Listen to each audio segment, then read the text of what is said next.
Hey, all right, welcome back to Raff's Brain, a show about things that are interesting to me. This is your host, Rob Raffety, and we are here for another episode of Riffin with Raff. This is the stream of content on the podcast where I interview people who I admire, respect, who inspire me in some way, shape, or form. I'm accompanied this afternoon by none other than Dan Ryan, who's a colleague of mine. We hit it off. We met, when you first started here, how many years ago? Maybe a year and a half ago. I can't remember exactly when we met, to be quite honest with you. That's irrelevant. The point is, what we're here to discuss is not at all work-related. This is passion-related.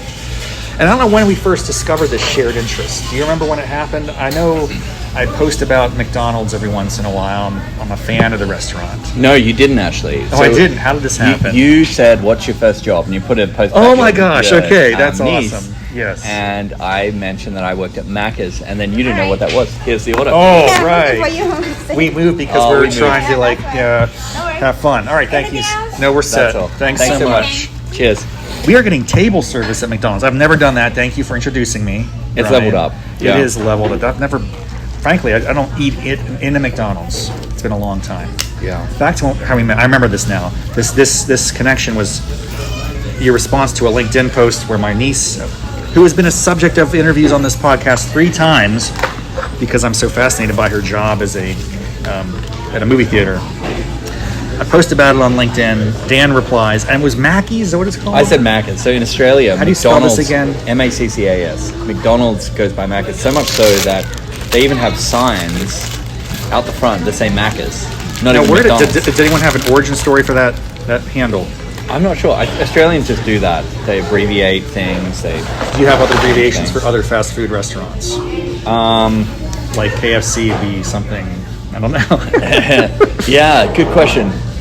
I don't know. Like sunglasses become sunnies. It kind of just happens with the way we speak. Yeah. And so I think you had to Google it to work out what I was talking about. Realized it was McDonald's. At the same time, you got a prompt saying you've got all these extra points you have to use, and I planted a seed. The seed was planted. Yeah. This is social media bringing people together in real life. Exactly. And here we are. I'm singing for my supper. You're paying for the McDonald's with your free points. Yeah, so the other thing that happens is I rack up tons of points. I rarely use my points. I have tens of thousands of points. And every once in a while I get an email. It's very nice of them to do this, by the way. They probably don't have to. In fact, Starbucks recently, I lost a lot of points. I didn't really know what happened. I was like, what happened? Oh, it expired. Well, they were less kind and generous. McDonald's sends me an email. Hey, Rob, you have like 1 month left to use 2,000 points or something, or they're going to go by. Over 20,000. Over 20,000? Whatever it was. I don't know. I have still a couple weeks left in the month. I'll likely hit a McDonald's once or twice on a road trip during the holidays, so I'll get utility out of it. But I got some more points, too. I ended up covering half the meal, basically, with points. So what are we eating today? What are we looking at here? I was surprised, but yet... I just went for the class, the standards. I started with the Big Mac. And then these fries, which I got in a Happy Meal. I don't think I've ever purchased a Happy Meal in my life, but it comes with these tiny little box of fries. They're adorable. I took a picture. I'll post it on my LinkedIn or my Twitter. Not LinkedIn, sorry. I won't embarrass you that much. Oh, that's okay. But I'm surprised that they even let that happen. I know they usually replace it. I think the default is apple slices now. Are you aware of this? I had to click off and say no to the apple slices to get the fries. Did you have to verify that you were over 18 years old? I should have. Just upload photo ID. All right, so when I heard that you worked your first job, not just any job, your first job at Maccas, is that what it's called? Maccas. How do you spell that? M-A-C-K... M-A-C-C-A-S. Maccas. Folks, I've never heard of that before. It's always been Mickey D's. Yep. That's about it. Mickey D's, McDonald's, Captain Mac's Supper Club. My grandma used to call it that. I don't think that was like a colloquial thing. I think it was just her thing. Anyway, Maccas. Talk to me about this. Did you grow up eating a lot of Maccas? Did you have this desire to want to work there from a very young age? I want to you can embellish this, by the way. This is not an honest podcast necessarily. Have fun with it. Well, yeah, we grew up never eating fast food or eating out. We're low income, and I'm a big family. So McDonald's might have been like a treat. So McDonald's would have been a treat, except for the fact that we were we brought up vegetarian, and McDonald's didn't have any vegetarian options. And this is not. Yeah, this is true. They don't even have. Do they have them now? Even they do have some, but so there's an alternative to McDonald's called Hungry Jack's, which is Burger King, but in Australia. Hungry Jack's, yeah. And they have a vegetarian option, and they also have more salad on their burgers. So that if you get it without meat, you get more salad. So that's when if we ever went to fast food, it would be Hungry Jack's. But that was kind of once a year or something like that. Quick question. Sorry, as an interviewer, I'm prone to interrupting, so I apologize in advance. Very freewheeling. Stream of consciousness. Like when things hit me. I wonder about Australia. If it's in relation to America. When I grew up, if you got good grades in school, at the end of the semester, and you could show your report card, you could get a free cheeseburger. That was I don't know if they do that anymore. There might be a faux pas. It might be frowned upon. There may be rules against this. I don't know in America these days. But was there anything like that you got or maybe days at school where they would give you a special fast food? Yeah. Well, we had a very similar scheme. So we were homeschooled. Okay. I'm the eldest of 6. We're homeschooled. But the scheme that we had for fast food was we had a family meeting the first Monday of every month where the entire family would assemble, would have items to the agenda, very structured approach. And it's the official place for family decisions to be made. So family decisions are always deferred to that time. Also the official place to thank your parents or a sibling for something they may have done for you, like give them recognition. How many people in your family? 8. What? Yeah. What number are you? Let me guess. I'm first. Boy, girl, boy, girl, boy, girl. You were the number one. Yeah. That has certain implications. We're putting a pin in this. We're gonna have a follow-up conversation about birth order and your agreement or disagreement with how this is related to your success or path in life. Okay. So what are you first? I'm second of 2. All right. And a girl was the older sibling. So separated by 3 years. I think therefore I had it much easier. And we can talk about this in our next conversation. Gosh, I love it when these things get so exciting. So I do want to constrain us a little bit here to McDonald's because I love McDonald's, and I'm sorry for intervening. I asked too much about your family. Anyway, you had your family meetings. Oh, that's right. Fast food. This is the way that you. So if we had read the Bible every day for 30 days for the whole month, and each day one kid was responsible for making the family get their act together, get on the couch, and do it. Then we were allowed to do preferential voting. That's how we learn about preferential voting for a fast food option, and we would go together as a family. And so I think we hit that maybe like 3 to 5 times a year. We would actually manage to do every day. And then it would be like, right, preferential voting starts, and so everyone would put in their votes. McDonald's was always there, and it never got selected. Partly because my dad introduced something called the power of veto, which he would do if McDonald's ever did get up, but I don't think it ever really did get up. So usually we had Hungry Jack's, which is Burger King, Pizza Hut, things like that on there. Amazing. At a certain point, I'm wondering how you even got permission to work at this place, because it sounds like your family was not into it on many levels. But yet, was this a sign of rebellion?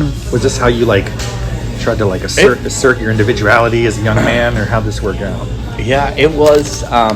There was rebellion involved with the job at McDonald's, because the other thing about my family is discipline was administered through fines, and all homes all chores in the house were almost competed for. So if you didn't keep up with a chore, you would get fined. You would lose it to the market, which was your siblings, who could bid for it in Australia. Anyway, I got my job at McDonald's at 14 and 9 months, and 14 and 9 months. That's how old I was. Because that must be the earliest you could work. Yeah. Yeah, so I applied the day. As soon as you possibly, the day you turned. Day I turned 14, 9 months. On that exact day, I went in with my application and went home and waited for them to call me. And all my siblings were waiting. Because you're the first one, yeah. Yeah, it's and the phone just didn't ring. And day 2, I'm deliberating, do I call them or not? I call them, they don't answer. Call them again, they answer, and tell me when the shift manager's on, and that happened for 3 weeks, and eventually I went in. You must have been discouraged there for a little bit. I was. My But you didn't give whole up. family was as well. Yeah. They were like, Were there other options? Why not Hungry Jack's? I think I did put applications around the place, but McDonald's was right close to our house, so I could roll. I used to rollerblade, so it was straight down the hill, and I'd be there. Oh, it wasn't uphill both ways in your youth. It was uphill on the way home. But the rebellion bit came once when I got fined. Say it was like 50 cents for arguing with my brother, and I turned to my mom and said, "You got change for a 50?" Because I'd been paid by McDonald's and had a $50 note. And my mom describes that as a moment of realizing, like, a 50-cent fine is not going to command the same kind of behavioral outcomes. Wow. That's a pretty interesting lesson that you learned at a young age. The diminishing marginal return or utility of $1, but yet you were at a point where maybe we need like income scaled fines or something. I don't know. All right, so talk to me about your first day. You must have been super excited. Did they give you the uniform in advance? Did you get it when you show up? I've never worked in fast food. I've worked short order, but never like in a corporate fast food environment. So maybe I should try that sometime just to scratch the itch. You know, I'm curious. Yeah. Trump did it. Worked for him. I remember like. So once I still hadn't got the call back, but I went in one day that I knew the hiring manager was there. I brought my CV and she said, "Oh, do an interview right now." We interviewed. I remember her asking, "What are you going to do with the money that you earn?" And I said, "Breed chickens." Is this serious? Yeah, I was breeding chickens at the time.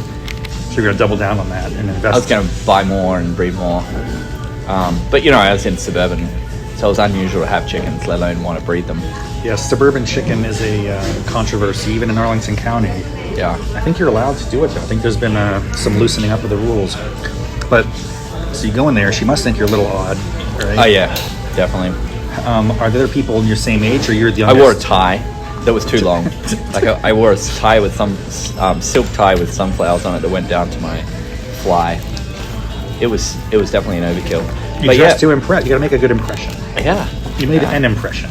But they liked you enough. They hired you. Yeah. Labor is what it is. They need you, right? Yeah. Give you a shot. $6.88 an hour for 14 Okay, that's Australian. I don't know how that translates. It's about $1.50. Oh, more. Not really, but okay.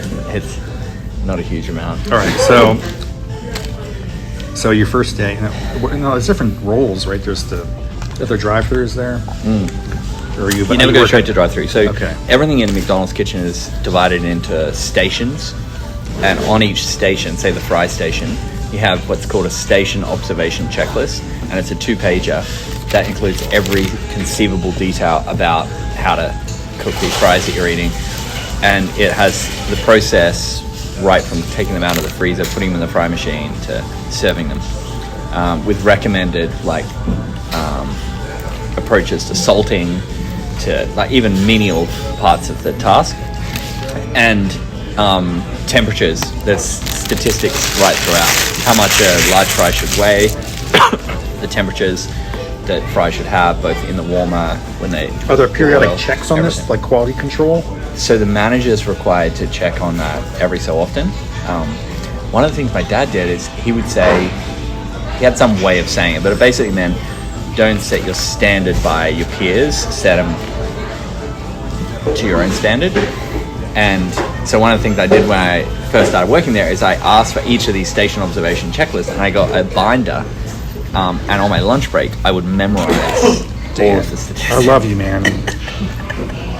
I want to meet you as a young man. I think I would fall in love with you. You're amazing. I love this. And you're so intense. I was so intense, and I learned every statistic about every station. So much so that a manager doing their checks didn't have to bring their notebook. They could just call out what's the internal temperature of a cone. And you would know this. I'd be like, yep, 7.5 centimeters high, -3 to -4. And they would do it. Oh, yep, cool. You must have been quickly the kind of manager's favorite. I imagine hardworking, disciplined, knows his stuff, reliable, And I could work day shift because I was homeschooled. Most day shift my workers gosh. require a wage of like a very high wage, $14 or more. Whereas I could manage a day shift, and I could open the store. I was happy to get there at 5 a.m. Open the store, set it all up for $6.80 an hour. Compared to a normal day shift worker is like a over 21 and gets This is $15. fascinating. I want to hear a little more about these other colleagues, coworkers. Yeah. They're not in your age bracket because, as you mentioned, this is a lot of work you're doing in the daytime hours. Yes. Are these folks who are part-time? Is this actually maybe a path that they are in, and this is kind of their livelihood? Or is it a mix, or what's it look During like? the day, most of them it was their main employment. Wow. And we were in a kind of rough area as well, north of the city. Okay. And so they had pretty colorful kind of life stories, and the situations that they were in, like the personal situations they were in, were pretty colorful. And sometimes that,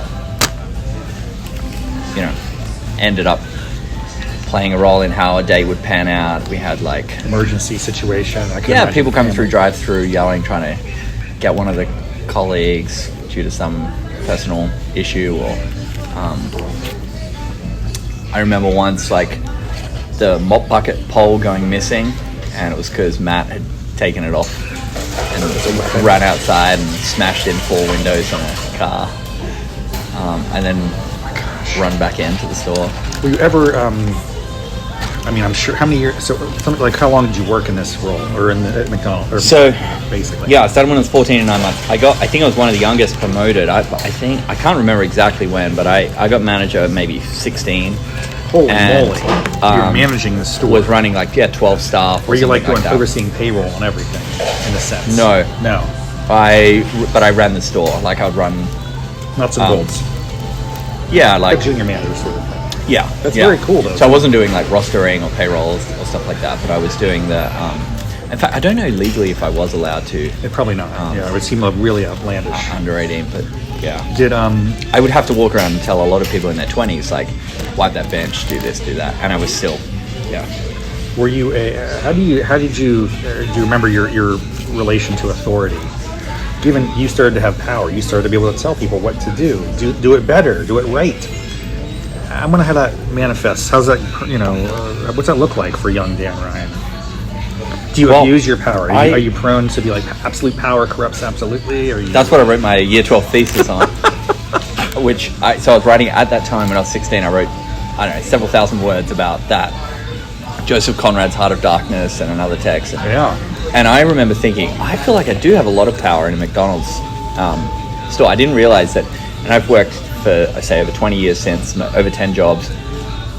I never had more power than being able to walk into a kitchen and tell a bunch of guys 10 years older than me, wipe that bench, pick up that thing, mop that floor. You don't get people to react like that where we work now. No.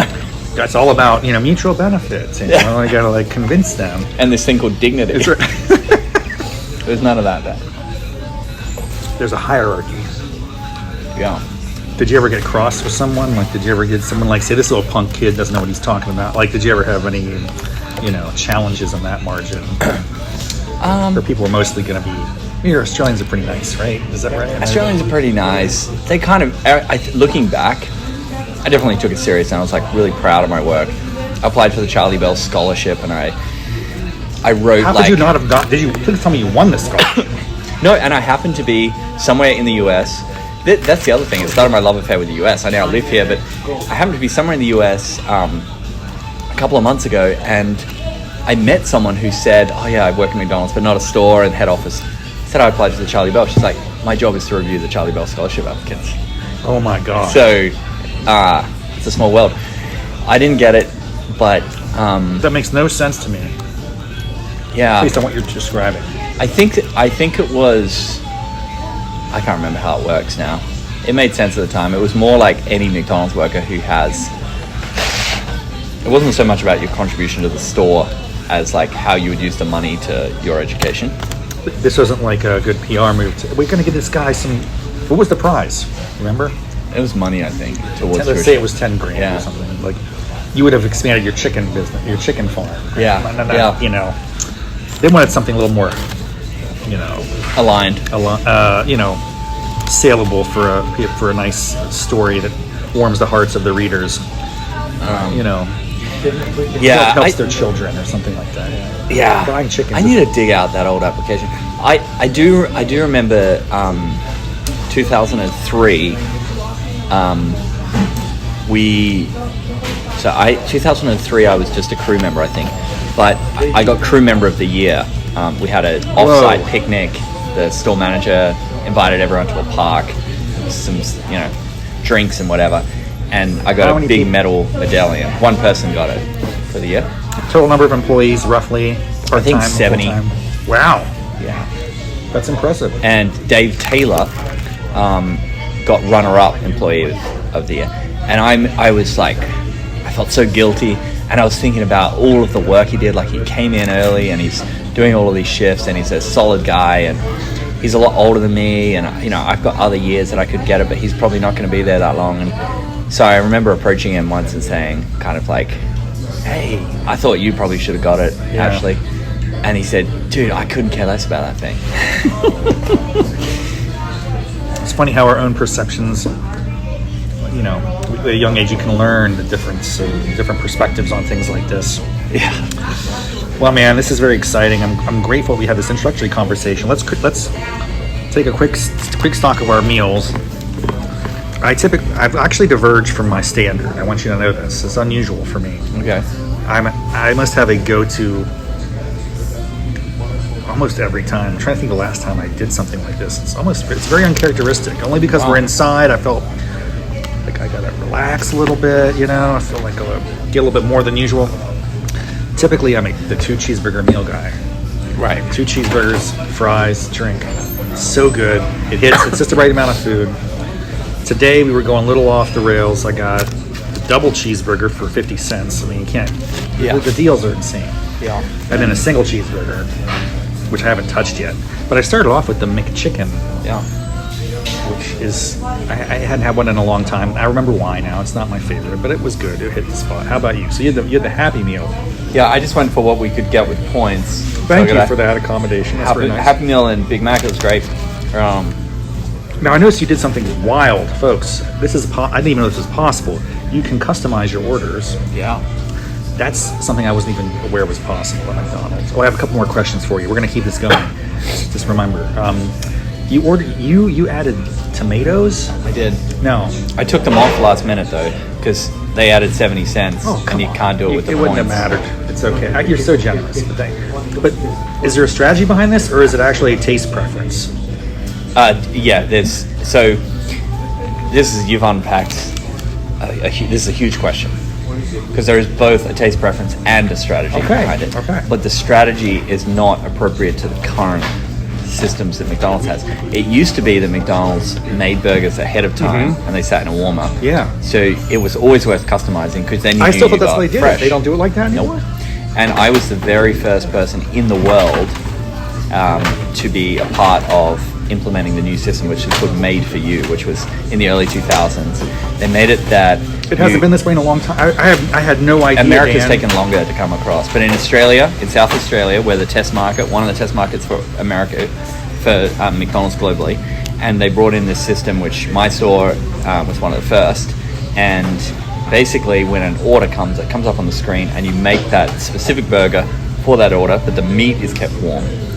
And so all of the ingredients are all separated. You toast the bun, comes out, you put on the different sauces and condiments, and then the meat is kept in a warmer and goes on. It used to be that you would make the burgers whilst the meat cooks. The meat comes up, put on the burgers, and then they sit in a warmer. Very standardized, yeah. Yeah. I thought that's how it was. I used to remember as a kid, my parents would get upset with me if I ordered something. I would always try, like, can I get it without mustard? No, we're gonna get. It would take too long. Yes, because you got to wait until they make another rack of 12 cheeseburgers. Exactly. But that's so long ago. It hasn't even occurred to me that I could customize my order. Wow. Anyway, so you showed me how to do this on the app, which was mind blowing, revelatory, and so the strategy is it's a taste preference. You like tomatoes. The strategy of trying to get fresh food is irrelevant. So, but there's a strategic component there. You said. So what is that?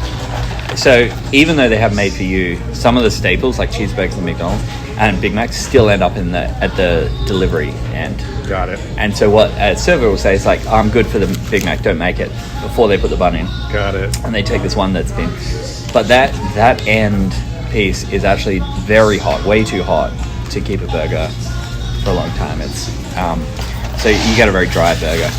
And then the other thing is that I always, if somebody customized their burger, I always took special care with it because they care about it more so than the average person. So I would just make sure it was done how they wanted. Wow, this is such an exciting conversation for me personally. I love it. I have one more curiosity. We're going to follow up with this. We're going to do this again sometime. I'm having too much fun.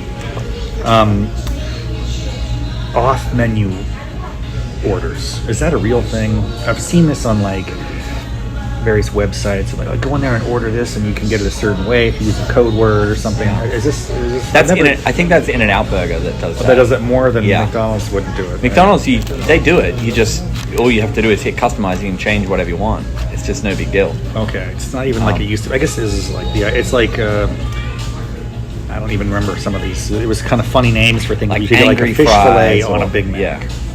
Yeah, you can. I mean, actually, through the app, it's surf trickier. and turf. Yeah. So through the app, you have limited customization options, but if you go up to the counter, they can do much more customization.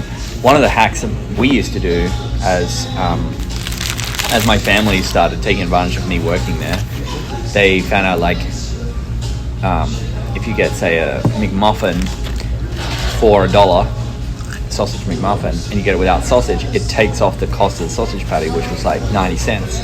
So you end up with a muffin with cheese for 10 cents. That's amazing. Sometimes it would even go into the minus, so you would effectively just be zero cost. So your family came around and started to get excited about coming there for family meals and stuff. Oh, yeah. While you were working? What I used to use it. So I remember like in my bedroom, I wanted all the floors sanded and the walls painted, and I would go to work at McDonald's and I'd bring home food, and they would sand my floors and paint the walls in exchange. That was one of the transactions I remembered. And once I became a manager, I had free food. So it free food. What a amazing idea. Did you ever get sick of it? No, and I used to actually, I did a thing where I whilst I worked there, I didn't eat any of the meat. I didn't eat it's called 10-to-1, the patties on a Big Mac, and 4-to-1 on the quarter pounder. Okay. They're about 22% fat content or something, so it's not super healthy to eat all the time. And so I just made a blanket rule not to eat that. But we had McDonald's Australia, we had gourmet salads, and that were $15, and all kinds of stuff, and it was free. Anything was free, so I could have like a bougie salad or a bougie burger with like a chicken crispy that's breast fillet. My niece gets a similar perk at the movie theater. A lot of low or free popcorn is the commodity there, but she's already gotten over that. Like, it's not valuable to her anymore. It's just fascinating. One last question. We do have to wrap it up. This has been an extended Riffin with Raff, but I don't mind it because we're rolling with this. Did any siblings follow in your footsteps? Did you like chart a path and get them excited about working in this? And then did they have a high standard to fill and they didn't meet it? And like I could see people being upset. Oh, you're no Dan Ryan. Yeah. I'm just making this. I have a fantasy about how this all plays out. Yeah. And they resent you to this very day. They got Yeah. I'm sorry. My imagination gets the best of me sometimes. So you it sounds young starting to work at 14, 9 months, but my brothers, they started working, I think at 13, on building sites for kind of friends of the family. Real work. Yeah. And that was their calling. So real work and real money. I think there you go. They found a pathway to I mean, real. I don't want to diminish McDonald's. I just mean physical labor, highly taxing.